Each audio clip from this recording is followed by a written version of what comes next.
안녕하세요. 오늘도 사연살롱을 찾아주셔서 감사합니다. 저는 요즘 누구보다도 평안한 요즘을 보내고 있는 사람입니다. 사실 제가 원래 이런 시간을 보낼 수 있었던 것은 아니에요. 최근 몇 년간 저는 아주 황당하고 기분 나쁜 일들의 연속이었거든요. 시작은 몇 년 전, 처음 동서가 생겼을 때였어요. 동서는 그 돈 잘 번다는 치과 의사였고, 저희 시댁에서는 당연히 경사났다며 굉장히 들떠 있었죠. 그렇다고 시부모님이 돈만 밝히는 그런 분들은 아니셨어요. 하지만 30이 훌쩍 넘도록 장가는커녕 연애도 잘 안 하시던 도련님이 무려 치과의사 며느리를 데려온다니 당연히 경사도 이런 경사가 없었던 것이었죠. 동서의 첫인상은 굉장히 좋았답니다. 아무래도 똑똑한 사람이라는 걸 아는 상태에서 보니 뭘 하든 여유로워 보이고 달라 보이긴 하더군요. 동서도 저에게 굉장히 호의적이었어요. 살짝 과할 만큼 호의적이었죠.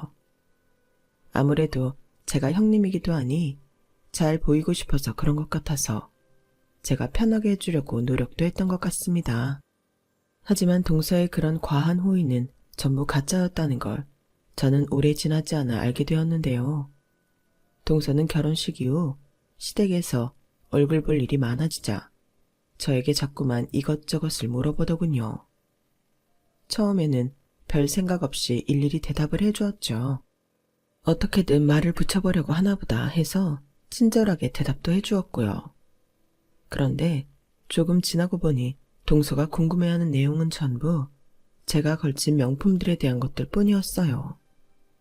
형님, 이거 명품이세요? 이거 18년도 한정판으로 나온 지갑이었잖아요. 지금 가격이 몇 배나 뛰었는데 어디서 구하셨어요? 아, 그래? 이거 엄마가 주신 거라서 그렇게까지 좋은 건 줄은 몰랐네. 별 생각 없이 쓰고 있었는데. 형님 바르시는 그 립스틱도 지금은 품절 뜬 건데 어떻게 구하셨어요? 이것도 엄마도 선물 받으신 건데 잘 안 바르시니까 나한테 주신 거야. 아, 그러시구나. 형님은 패션이나 이런 거에 딱히 관심은 없으신가 봐요. 이거 꽤 귀한 건데. 다 해지고 좀 막 쓰셨네요. 나야 뭐 항상 작업실에 있다 보면 편한 옷이 장땡이라서 이런 화장품이나 옷들은 주로 엄마 거 받아서 입는 게 다야. 관리하는 법도 잘 모르고 그러니까 그냥 대충 써서 그런가 보다. 사실 저는 외할아버지가 관련 업계에서는 유명한 자기장이신데요. 엄마도 그 피를 물려받아 패션 업계에서 일하시고 저 역시 액세서리 공방을 하고 있어요. 제가 아는 공방은 그렇게 크진 않지만 엄마나 외할아버지 덕에 중요한 자리에 나가게 되면 고급스러운 옷을 입고 나갔는데 그 옷들이 전부 엄마나 외할아버지를 통해 들어오는 명품들이었던 것이죠. 항상 옷 선물을 많이 받으니 저는 사실 옷을 살 필요가 없이 받은 옷들만 입고 살았는데 그게 동서의 눈에는 뭔가 마음에 들지 않았나 봐요. 제 대답을 듣고는 그때부터 뭔가 안 입고 온 말투로 저에게 그러더군요. 그냥 집이 좀 잘 사시는 거였구나. 그러면 형님도 액세서리 디자인은 뭐 어디 미국 같은 데서 전공하고 오셨나 봐요? 돈 많은 집안은 그런 분야는 다 미국으로 보냈다던데? 나는 대학은 따로 안 나왔어. 우리 집이 막 그렇게 돈이 많은 건 아닐 거야. 나도 잘은 모르겠는데 뭐 굳이 미국까지 가서 대학을 다닐 필요가 있나? 나는 그냥 작은 공방하고 있는 거고 가끔 플리마켓 같은 데서 판매도 하고 그럴 뿐인데. 네? 형님, 고졸이세요? 참나, 난 또. 하긴 이 가방도 저번부터 계속 같은 가방만 드시는 거 보면 알만하네요. 보통 머리 좋은 사람들은 이런 거 이렇게 함부로 못 다루는데.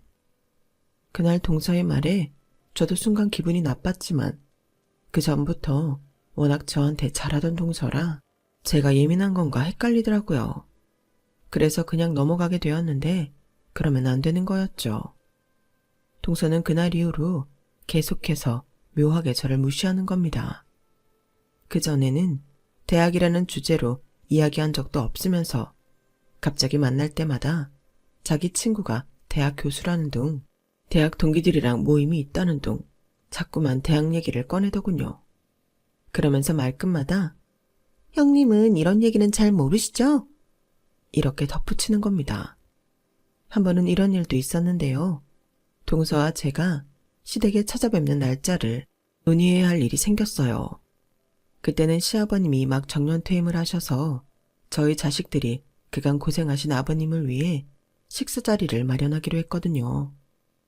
남편과 서방님은 일반 회사원이라 주말에는 시간을 뺄 수 있었지만 저와 동서는 근무 시간이 불규칙했기 때문에 저희 둘이 날짜를 잡기로 했던 것이었는데요. 먼저 연락을 주겠다던 동서는 어느 날 갑자기 전화를 걸어와서 의논을 하는 것이 아니라 무턱대고 통보를 하더라고요. 제 일정은 하나도 물어보지 않고요. 형님, 시댁 가는 거요. 이번 주 토요일로 하시죠? 이번 주? 나 이번 주 토요일은 중요한 약속이 있어서 안 돼. 왜? 동서는 다른 날들 다 안 돼? 중요한 약속이요? 술 약속이긴 한데 너무 오랜만에 만나는 친구들이고 다들 시간도 어렵게 맞춘 거라. 술 약속이라고요? 대학도 안 나오셨다면서 형님한테 술 친구가 어딨어요? 형님, 젊을 때 좀 노셨구나? 동서가 말한 그날은 제가 공방을 운영하다가 만난 친구들과 함께 다 같이 모여 기분 좋게 한잔하자고 약속을 잡았던 날이었는데 대뜸 저에게 저런 식으로 이야기하니 저도 기분이 좋지는 않았죠. 대학을 나오고 안 나오고가 술 친구랑 도대체 무슨 상관이 있다고 저러는지도 모르겠고요. 그래서 공방 운영하다가 같은 일 하는 사람끼리 모임 갖는 거라고 설명을 해줬는데 그럼에도 동서는 은근히 무시하는 그 말투로 이야기하더군요. 그러면 그 약속을 좀 미루실 수는 없어요? 저는 좀 중요한 일정이 있거든요. 다 같이 시간 되는 날짜 어렵게 맞춘 거긴 한데 그럼 한번 얘기해 볼게. 그런데 동서는 무슨 약속인데? 많이 중요한 약속이야? 네, 저는 좀 중요한 약속이에요. 말해봤자 형님이 이해를 못 하실 것 같아서. 대학 교수님이랑 같이 해야 하는 일이 있거든요. 당연히 사회 친구들과의 약속보다는 대학 교수와의 약속이 중요하다는 걸 저도 알고 있었죠. 그런데 그 얘기를 굳이 제 학력을 비꼬듯이 말하는 것이 정말 기분 나빴어요.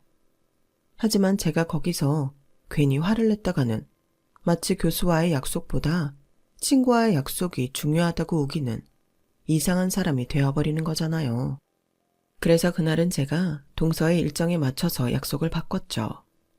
하여간 그날뿐만이 아니라 평상시에 말을 할 때도 동서는 자꾸만 남 무시하는 투가 깔려 있어서 점점 동서가 불편해졌어요. 그래도 가족인데 아예 척을 쥐고 살 수는 없으니 저는 동서가 자존감이 참 낮은 사람이구나. 짜증은 나지만 그래, 불쌍한 사람이니 넘어가자 하고 넘어가 주었죠. 그리고 그때까지만 해도 한 번씩 짜증나는 소리만 했을 뿐 선을 세게 넘는 행동은 하지 않았기 때문에 저도 참아줄 수가 있었고요. 그런데 그 콧대 높던 동서의 커리어가 한순간에 뭉개지는 사건이 벌어졌는데요. 동서가 운영하던 병원에서 작은 의료사고가 일어나게 된 것이었습니다.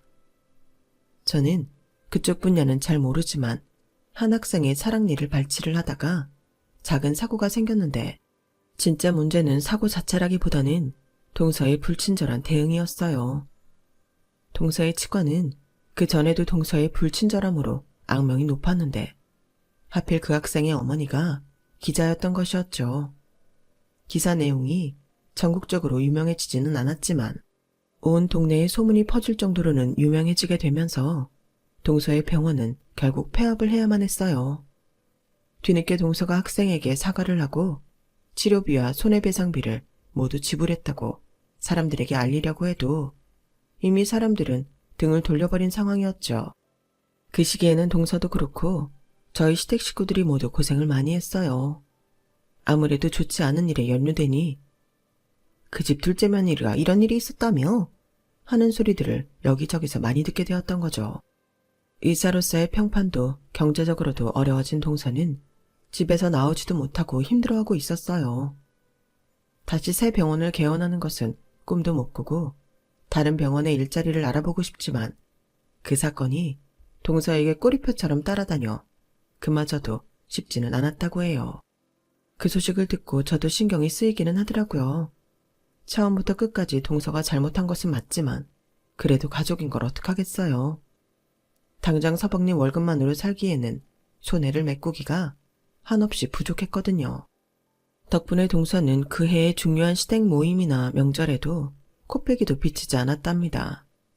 안 그래도 몇 년 전부터 시어머니께서 무릎이 많이 안 좋으셔서 제사 준비나 음식 등 주방일은 저와 동서가 도맡아 했었는데 동서가 사라지니 저 혼자 모든 일을 해야만 했어요. 가족들이 조금씩 손을 보태기는 했지만 남자들은 일찍이 벌초를 하고 오거나 힘쓰는 일들을 하는 등 각자 할 일들이 있었기에 크게 도울 수는 없었죠. 연락 하나 없이 잠수를 탄 동서였지만 그 사정을 모르는 것도 아니니 저는 힘들어도 누굴 탓하지 않고 그저 묵묵하게 일했어요. 그런 상황을 가장 불편해하셨던 건 다름 아닌 시어머니셨습니다. 에휴, 작은 애는 아무리 그런 일이 있어도 연락 하나는 해야 할 텐데 원. 지 잘못으로 일을 이 지경으로 만들어 놓고 뭘 잘했다고 연락까지 안 하는지. 아가 미안하구나. 내가 무릎이 이래서 도와주지도 못하고. 에이 아니에요 어머님. 당연히 제가 하는 게 맞죠. 어머님께서 한마디씩 조언해 주시는 게 엄청 도움이 되고 있는걸요. 어머님 아니었으면 저 아직도 점만 붙이고 있었어요. 그래도 혼자 하기는 버거운 양인데 제사 끝나고 설거지는 따로 하지 말거라. 알겠지? 그냥 물로만 대충 헹궈놔. 우리가 이따가 식기세척기 돌려버리면 되니까. 다 안 들어갈 것 같은데. 그럼 큰 것만 닦아놓고 식기세척기 들어갈 만큼만 남겨놓을게요, 어머님. 감사해요.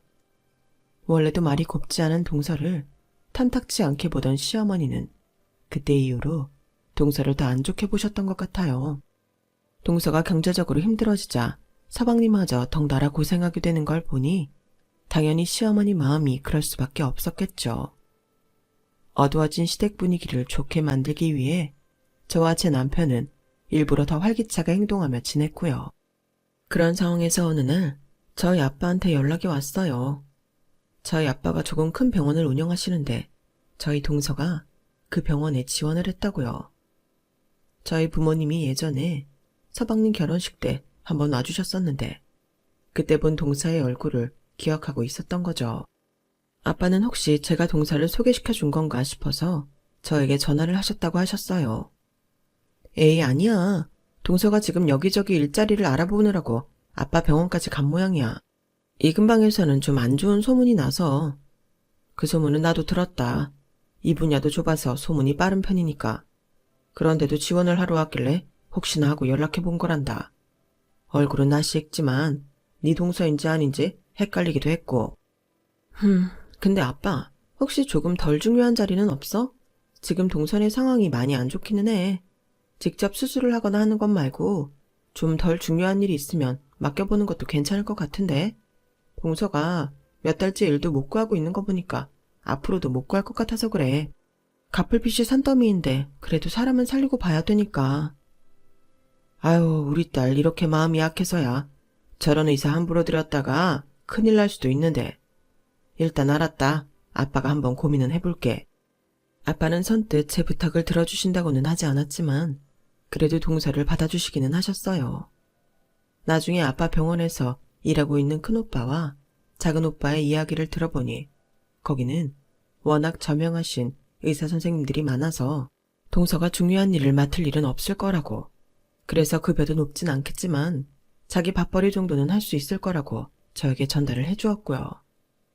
저와 저희 외가 쪽 집안은 전부 예술 쪽 일을 하지만 제 두 오빠와 친가 쪽 집안은 전부 의사들이셨거든요. 워낙 그쪽 업계 일에는 빠삭하실 테니 어련히 잘해주셨겠거니 싶었어요.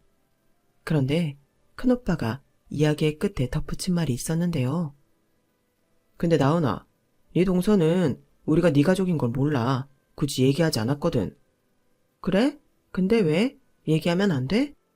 괜히 새로 뽑은 사람이 가족이라는 소리가 여기저기서 말 나와봤자 좋을 것도 없고. 그리고 보니까 네 동서가 입이 무거워 보이지가 않더라고. 그전에도 사고 쳐놓고 말 실수해서 일 키웠던 거 아니야? 뭐 그건 그래. 그러니까 그냥 모르게 하는 게 나을 것 같아. 너도 그냥 크게 티 내지 말고 모르고 있게 냅둬. 듣고 보니 다 맞는 말이긴 하네. 알았어 그럼. 그냥 조용히 하고 있을게. 저는 오빠의 말이 이해가 되기도 했고 사람을 많이 대해본 큰오빠의 해안을 믿었기 때문에 정말로 동서에게 아무 말도 하지 않았어요. 그리고 남편 역시 큰오빠의 말에 동의했고요. 긴 시간 끝에 취직에 성공한 동서는 다시 활발해지기 시작했어요. 직접 만나보지는 못했어도 시부모님 말씀을 들어보면 서방님과 함께 열심히 빚을 갚아 나가는 것 같았죠.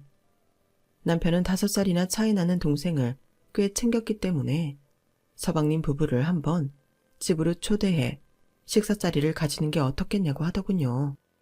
서방님 부부가 그간 고생한다고 시댁도 잘 찾아오지 않았기에 얼굴 본 지가 꽤 되었긴 했거든요. 저는 동생을 아끼는 남편의 마음을 잘 알았기 때문에 그러자고 했고요.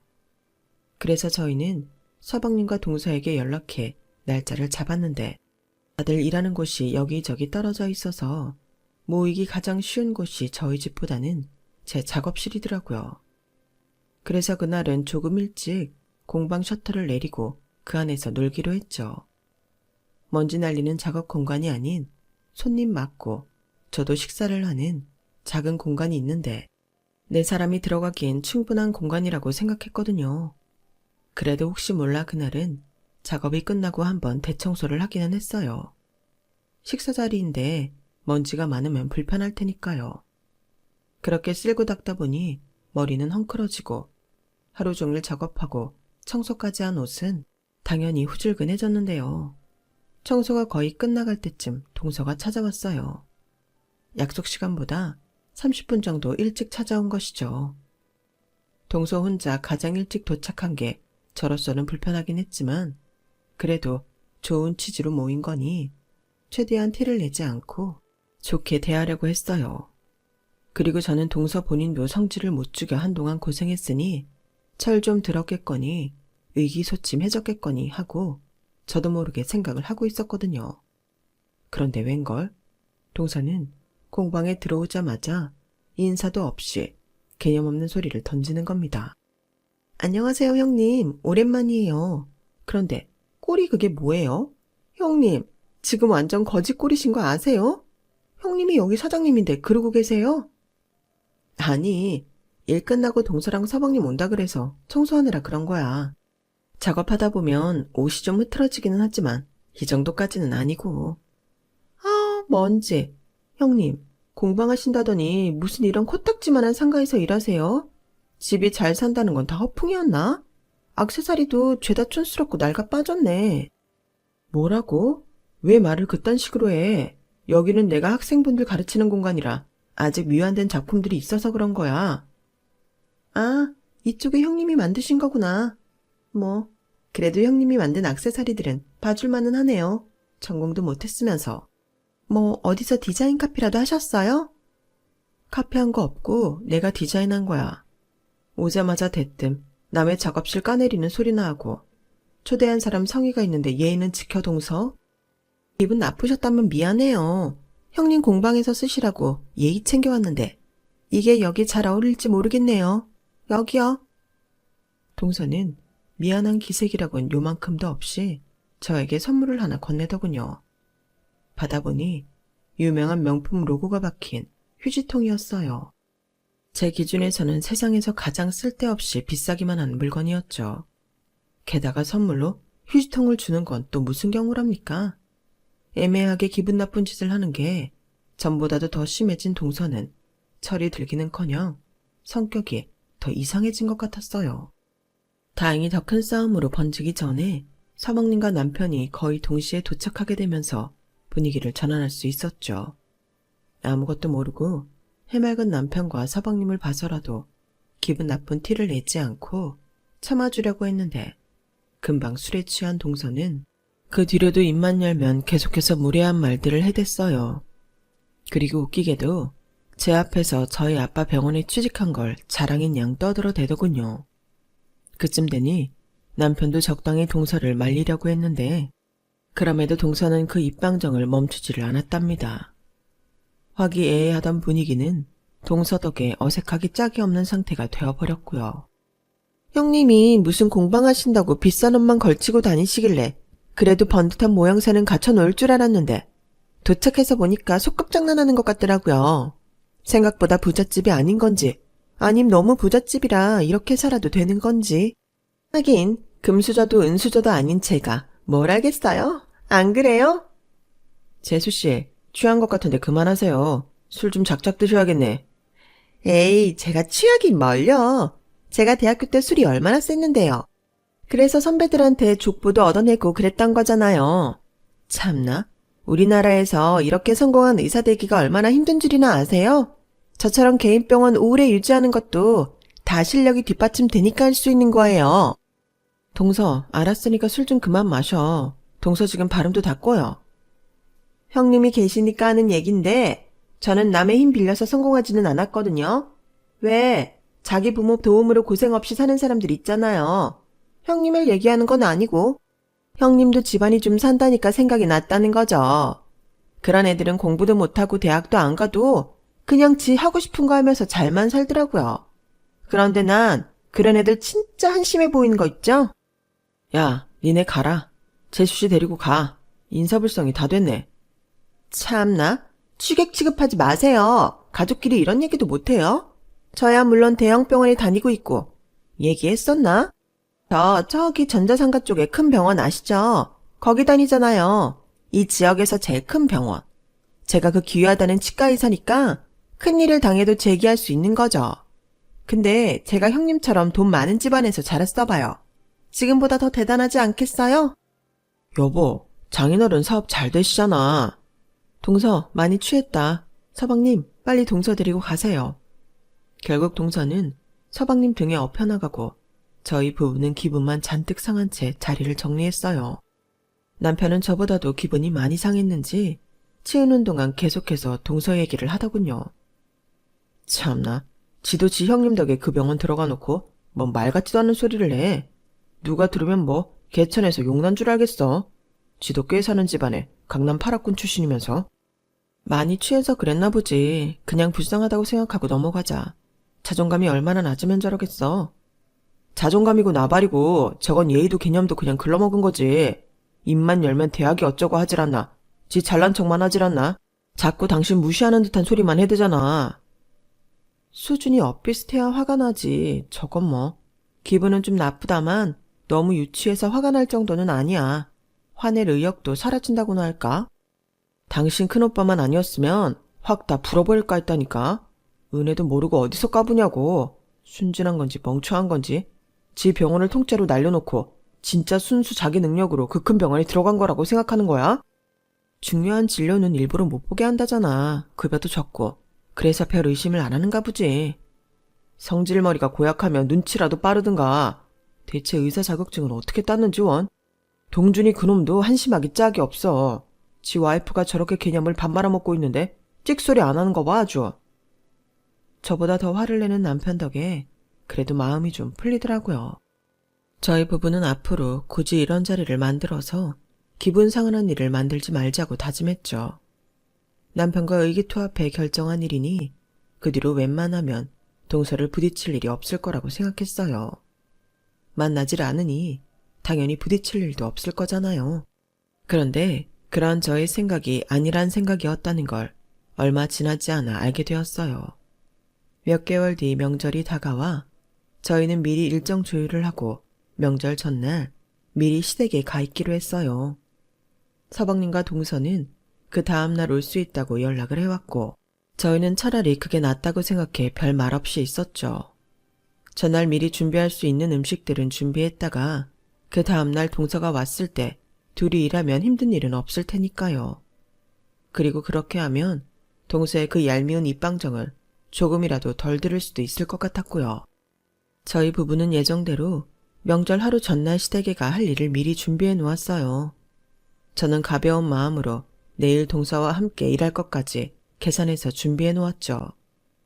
동서의 취직으로 시부모님의 마음도 가벼워지셔서 그날은 오랜만에 화기애애한 분위기로 잠들 수 있었답니다. 그런데 그 다음날 오전 저는 예상치 못했던 일을 겪고 말았어요.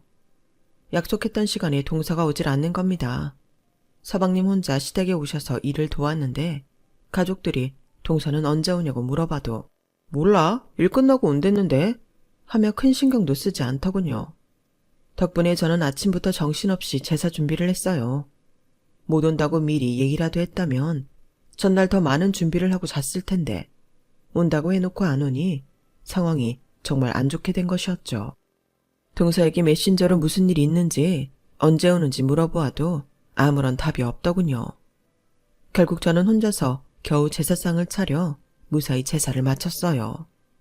뒷정리를 하기 전에 메신저가 울리길래 보니 동서에게서 연락이 왔더라고요. 그런데 그 내용이 아주 가관이었습니다. 가타부터 아무런 말도 없이 그냥 3만 원만 보내놨더군요. 저는 일단 뒷정리부터 마치고 밖으로 나와 당장 동서에게 전화를 걸었어요. 여보세요? 동서, 어디야? 지금 가는 중이에요. 거의 다 왔어요. 그게 끝이야? 오늘 오전에 온다면서 연락도 없이 이게 뭐 하는 짓이야? 이 3만 원은 도대체 뭐고? 대체 뭐 하느라 연락도 안 받고 이제야 오냐고? 어제 일이 늦게 끝나서 좀 자느라 늦었어요. 그래서 돈 드렸잖아요. 일당 3만 원이나 드렸으면 됐지. 왜 아침부터 성을 내세요? 가뜩이나 피곤해 죽겠구만.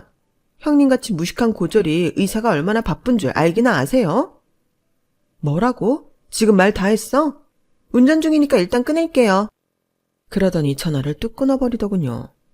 그전까지는 언짢기만 했던 저는 이 순간에는 화가 머리끝까지 났어요. 지금 동서 하나 때문에 온 가족이 불편을 겪고 있는데 정작 본인은 미안하다는 말 하나 없이 적반하장으로 굴었으니까요. 저는 어려서부터 항상 가족을 우선시하는 집에서 자라왔기 때문에 시집을 와서도 가족을 먼저 생각하고 배려하려 애쓰는 편이었는데 동서는 배려는커녕 순전히 지 생각만 하고 아무렇지 않게 무례를 저지르니 그 부분에서 제가 화가 많이 나더라고요. 하지만 그때 상황은 당장 시부모님이 계신 자리에서 식사를 해야 하는 상황이었기에 저는 겨우 이성을 되찾았어요. 동서가 조금 있으면 온다고 하니 이따가 식사 자리가 끝나고 데리고 나가서 한 소리를 해도 될 일이었죠. 그래서 저는 일단은 다시 들어가서 식사를 준비했어요. 곧 가족들이 다시 모여 식사를 딱 시작하려는데 그제서야 동서가 도착을 했습니다.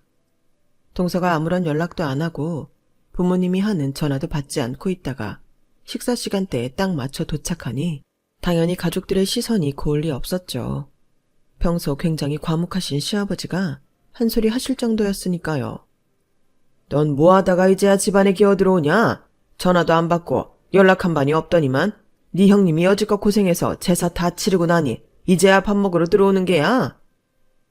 어제 일이 늦게 끝나서 병원에서 한숨 자고 오는 길이에요, 아버님. 형님께는 따로 연락도 드리고 사례도 했고요. 저는 대형병원 의사잖아요, 아버님. 역시나 미안한 기색 하나 없이 피곤과 짜증이 섞인 말투로 말대답을 하는 동서를 보고 저는 또다시 화가 치밀어 올랐어요. 저는 그렇다 쳐도 어른들 앞에서까지 저런 예의 없는 모습이라뇨.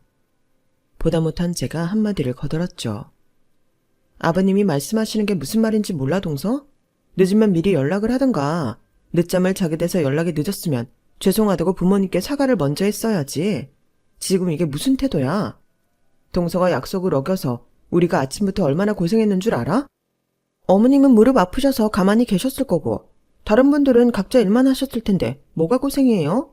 형님이 제목까지 하신 건 제가 아까 돈 드렸잖아요. 그리고 아무 때나 일 뺄 수 있는 형님이랑 의사인 저랑 같아요? 시간 많은 형님이 일 좀 더 하시는 게 당연하잖아요. 원래 머리가 나쁘면 몸이 고생하는 게 맞는 건데 형님은 고졸이시면서 왜 자꾸 저랑 똑같이 굴려고 하세요?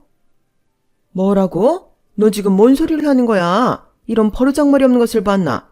여태까지 너 대신 고생해준 네 형님한테 그게 무슨 말버릇이야? 화가 잔뜩 나신 시어머니가 빽 고함을 질러도 동서는 절대로 미안하다는 소리 한 번을 안 하는 거예요. 오히려 미간을 찌푸린 채 다 피곤하고 귀찮다는 표정을 지었죠. 저는 그런 동서의 모습을 보고 깨달았습니다. 역시 사람은 고쳐 쓰는 게 아니라고요. 아무리 가족이어도 참아줄 수 있는 한계가 있는 법인데 동서는 그 순간 그 한계를 벗어나 버린 것이죠. 그래서 저는 그 자리에서 아빠에게 전화를 걸었어요. 여보세요? 응, 아빠. 윤지원 의사 있잖아. 내 동서. 그냥 잘라버려. 얘는 진짜 못 고쳐 쓰겠다. 아빠는 뜬금없는 저의 전화에 처음에는 놀라셨다가 동서를 잘라버리라는 제 말에 모든 눈치를 다 채신 모양이었어요. 아주 잠깐 하셨다가 이내 곧바로 그래, 무슨 일인지 알았다. 잘 생각했어. 하시며 전화를 끊으셨거든요. 저의 폭탄 발언에 동서는 눈을 동그랗게 뜨며 이게 다 무슨 소리인지 묻더군요. 제가 뭔데 누구한테 그런 소리를 하냐고요. 그러자 제 남편이 콧방귀를 끼며 말했답니다. 여태 썩은 동태눈 가리더니 이제야 살아나네. 어렵게 얻은 일자리가 귀하긴 했나 보지? 그럼 재수 목줄을 누가 쥐고 있는지 진작 제대로 파악을 했어야지. 재수씨가 그렇게 자랑스러워하던 그놈의 대형병원, 우리 장인어른 병원인 거 몰랐어? 네? 그걸 여태 왜 말을 안 했어요? 형님이 병원장님 딸이라고요? 그 막내딸? 그걸 말하면 뭐가 달라지는데? 우리 아빠가 병원장이든 아니든 나라는 사람은 아무것도 달라지지 않아. 지금 동서하는 꼬라지를 보니까 말 안 한 게 오히려 얼마나 다행인지 모르겠다. 처음부터 내가 병원장 딸인 걸 알았다면 동서가 이렇게 무례하고 속물적인 인간이란 걸 몰랐을 거 아니야? 안 그래? 할 말이 없어지자 동서는 괜히 애꿎은 서방님을 탓하더라고요. 당신은 알았을 거 아니야. 이런 건 나한테 미리 말을 해줬어야지, 멍청한 인간아. 나도 몰랐지. 형수네 집안 대충 잘 사는 줄로만 알았지. 나한테는 그렇게 구체적으로 말 안 해줬었어. 형이 너무한 거 아니야? 그전에는 내가 관심이 없었으니 그렇다 쳐도 내 와이프가 형수 집안 병원으로 들어갔는데 그걸 말을 안 해주냐? 이게 지 와이프가 개념을 밥 말아먹고 다니면 제대로 관리할 생각은 안 하고 뭐? 왜 말을 안 해줬냐고? 이놈 버릇이. 나와. 부모님 앞에서 이러지 말고 너희 둘 다 따라 나와. 남편은 서방님과 동서를 데리고 나갔어요. 자리를 피해도 밖에서 엄청 호통을 치는 게 간간히 들려오더라고요. 저는 일단 시부모님께 조금이라도 식사를 드시라고 권해드렸고요. 자식들끼리 싸우고 분위기를 망치니 시부모님이 식사를 못 하실 줄 알았는데 웬걸 엄청 맛있게 잘 드셨어요. 시아버지도 시어머니도 저에게 잘했다고 아주 속이 뻥 뚫렸다고 칭찬을 해주시더군요. 잘했다. 아주 잘했어. 진작에 이러지 그랬니? 아주 속이 시원하구나. 저것들은 아주 혼이 제대로 좀 나봐야 돼. 그나가 너 그거 절대 무르지 마라. 알겠니? 작은 애 병원에서 자르라고 한 건 말이야. 이후에도 절대 다시 도와주지 말아라. 시아버지가 저에게 신신당부를 하셨죠. 절대 두 번 다시 도와주지 말고 지금 뽑아든 칼도 절대 그냥 넣지 말라고요. 시어머니도 동조하셨고요. 그래서 저는 그날 이후로 동서에게 미친 듯이 연락이 와도 꿈쩍도 하지 않았어요. 소식을 들은 저희 오빠들이 제게 연락을 해서 무슨 일이 있었는지 묻더군요. 저는 동서에게 베푸는 마지막 아량으로 자세한 이야기는 하지 않았는데요. 오빠들의 말에 의하면 이미 병원 내에서는 동서에 대한 평판이 나빠질 대로 나빠져 있었다고 해요. 병원 관계자들은 동서가 전에 어떤 사고를 치고 들어온 건지 모르는 사람이 없었는데도 과거의 잘못을 반성하고 달라지기는커녕 오히려 어린 환자나 어린 환자의 보호자에게는 기분 나쁜 티를 팍팍 내면서 불친절했다고 하더군요. 그래서 환자들에게 컴플레인도 많이 들어왔고요. 아빠는 제가 부탁한 게 있으니 최대한 참아주려고 했는데 저에게 동서를 해고하라고 연락이 오니 오히려 반가웠다고 해요. 제 전화를 받자마자 해고 통지를 해버렸다고 하더군요.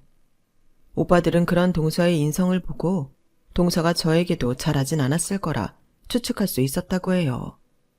저에게 찾아와서라도 자초지종을 듣겠다고 농담조로 이야기를 했죠. 저도 시간이 좀 지나고 마음이 담담해지면 담백하게 이야기를 해야겠다 생각했고요. 약 보름쯤 지났을까요?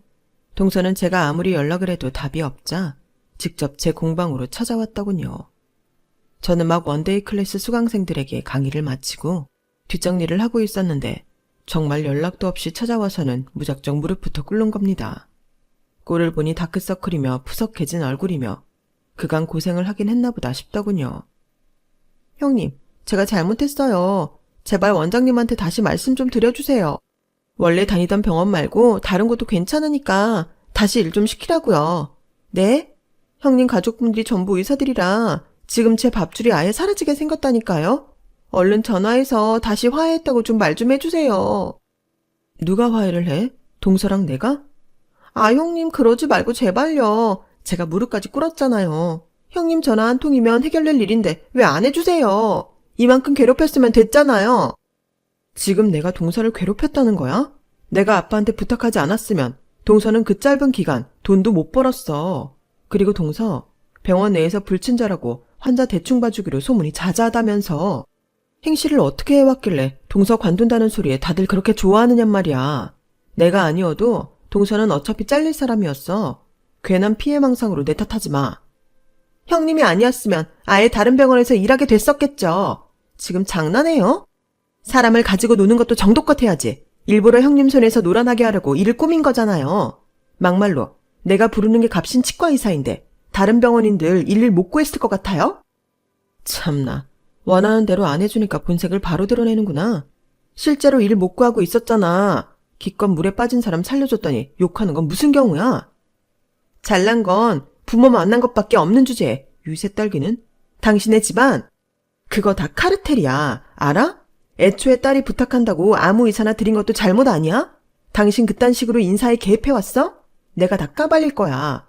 그 병원 혈연 지원 가지고 사람 뽑고 내치고 한다고 다 까발릴 거라고.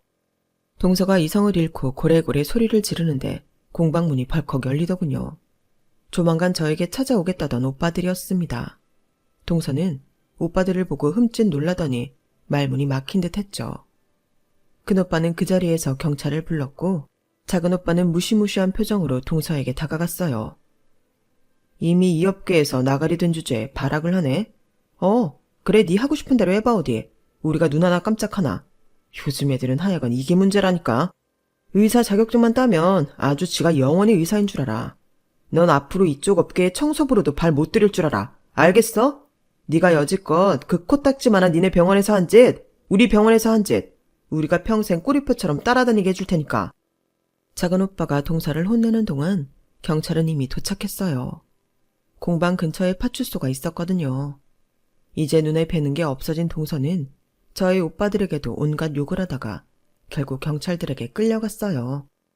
오빠들은 그가 무슨 일이 있었는지 알만하다며 굳이 저에게 꼬치꼬치 캐묻지 않고 그냥 제가 좋아하는 음식을 시켜주고 재밌는 이야기들만 하다 갔답니다. 그날 이후로 동서는 재기가 완전히 불가능한 백수가 되어버렸고요. 소식을 들은 시부모님은 제게 연락해 앞으로 명절이든 가족 모임이든 제사든 저는 손에 물 한 방울 묻히지 않을 테니 절대 일하지 말라고 하셨어요. 그간 콧대 높게 농땡이 피우던 동서가 다 도맡아 해야 한다면서요. 동서와 서방님의 관계는 최악으로 치닫는 것 같았는데 그래도 이혼은 하지 않더군요. 지금 이혼을 해봤자 동서가 워낙 불리하니 동서가 울며 겨자 먹기로 살림도 하고 시댁일로 돕기로 마음먹은 것이죠. 시부모님은 이참에 동서 버르장머리를 싹 고치겠다며 마음 먹으신 것 같아요.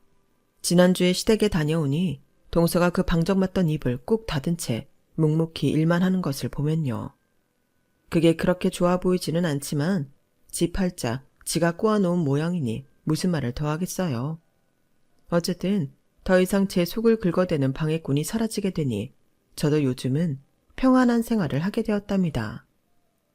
그리고 오랜만에 맞이하게 되는 행복하고 평화로운 시간들을 보내게 되었어요. 저는 계속 이 평화가 깨지지 않기를 바라고 있습니다. 여러분도 항상 일상이 평화롭고 기쁘기를 바랍니다. 건강하세요. 여러분, 사연 댓글에 응원과 현명한 조언 부탁드려요. 좋아요와 구독은 저에게 큰 힘이 됩니다. 오늘도 좋은 일 가득하세요.